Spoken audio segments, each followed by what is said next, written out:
अगर आपके फार्म में भेड़ या बकरी है और आप चाहते हो कि ज़्यादा और स्वस्थ बच्चे मिलें, तो सबसे पहले ध्यान देना है अपने ब्रीडर पर, यानी नर, जिसे हम मेल कहते हैं। नमस्कार दोस्तों, आप देख रहे हैं आपका अपना चैनल उड़ान दुम्बा फार्म, जहां मिलती है सपनों को उड़ान और सच्ची जानकारी।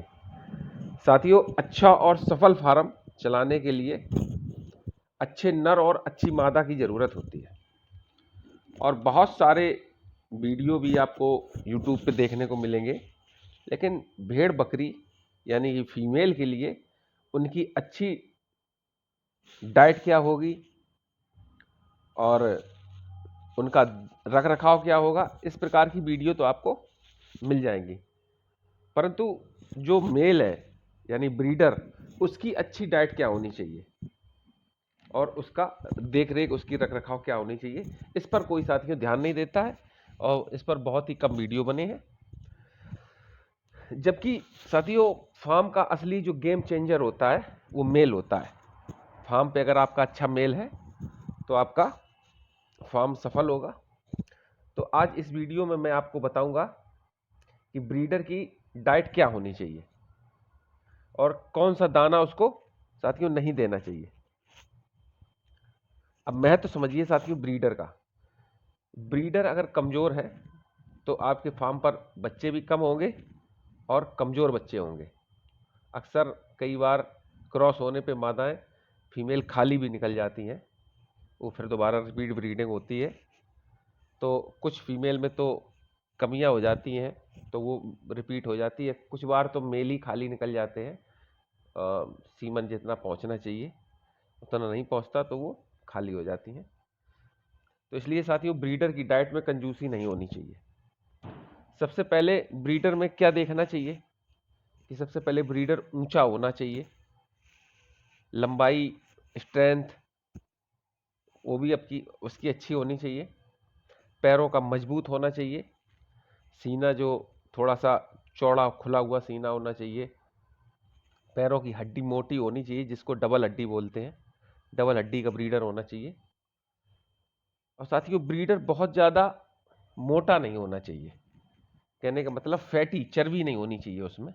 ब्रीडर हमेशा सुटा हुआ, मस्कुलर, जिसको मस्कुलर बोलते हैं, मसीला, ऐसा ब्रीडर होना चाहिए।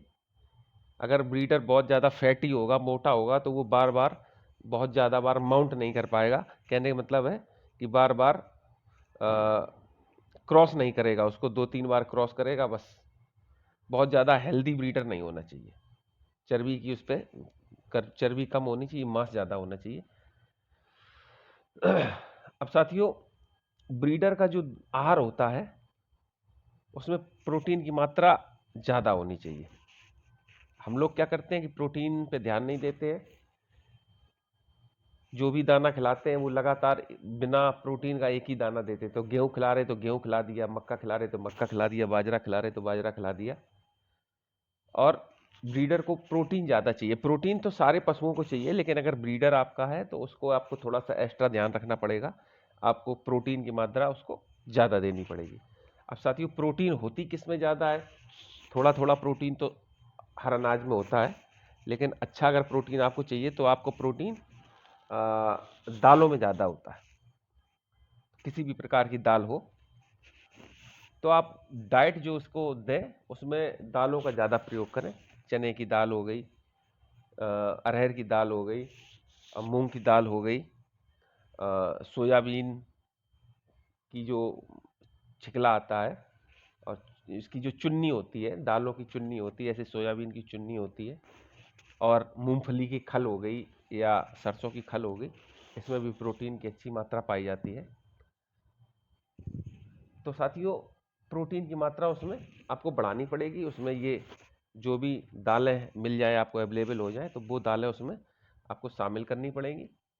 और जो भी आप उसको दाना खिलाते हैं उसमें कम से कम 2 प्रकार की दालों की चुन्नी अगर आपको मिल जाए तो सबसे अच्छा रहेगा। क्योंकि फैट की जो मात्रा होती है वो भेड़ हो या बकरी जो बच्चा देती है उसको फैट की मात्रा की ज़्यादा ज़रूरत होती है, क्योंकि वो बार बार प्रेग्नेंट होती है, फिर वो बच्चों को दूध पिलाती है, बच्चा देती है, तो उसको ज़्यादा एनर्जी चाहिए। तो वो फैट से अपना एनर्जी कन्वर्ट कर लेती है, क्योंकि बार बार उसे इस दौर से गुजरना पड़ता है।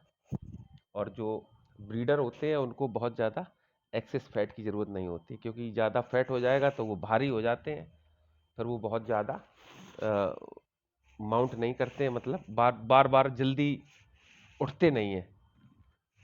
एक ही दो बार उन्होंने माउंट किया और वो हाँफ जाते हैं, सांस फूलने लगती है, ज़्यादा भाग दौड़ नहीं कर पाते हैं। तो इसलिए जो ब्रीडर का आहार हो वो संतुलित होना चाहिए। उसको भी मिनरल्स की ज़रूरत होती है, तो उसको भी मिनरल मिलने चाहिए।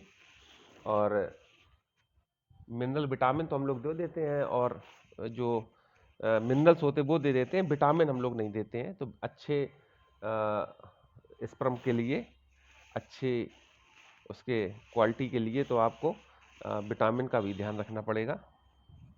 तो कोशिश करें वो भी दाने में मिला दें कभी कभार।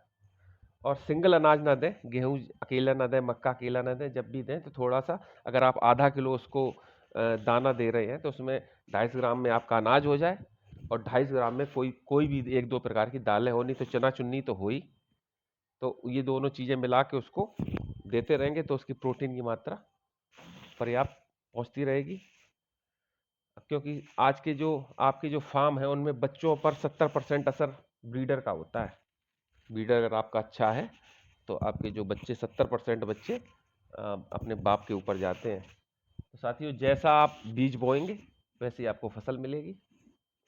तो हमेशा ध्यान रखें कि ब्रीडर को प्रोटीन युक्त चारा दें, प्रोटीन युक्त दाना दें।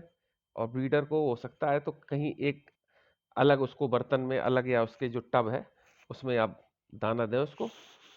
तो जो भी दाना दे रहे हैं उसमें उसको दानों की मात्रा उसकी बढ़ा दें, तो उसका प्रोटीन पर्याप्त पहुंचेगा।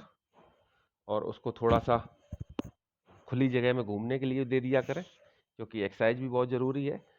मैंने देखा है कि लोग अक्सर ब्रीडर को बांध के ही रखते हैं, तो 24 घंटे उसको बांध के ना रखें। उसको 2-3 घंटे, 2 घंटे सुबह, 2 घंटे शाम घूमने टहलने के लिए भी दें। तो अगर ब्रीडर आपका स्वस्थ होगा तो आपके फार्म पे बच्चे अच्छे आएंगे, हेल्दी बच्चे आएंगे। साथियों, अगर वीडियो आपको अच्छा लगा हो तो लाइक करें, कमेंट करें, शेयर करें। और जो भी आप सुझाव देना चाहें वो कमेंट्स के माध्यम से हमको बता दें, और कहाँ से देख रहे हैं ये भी कमेंट में बता दें। नमस्कार साथी।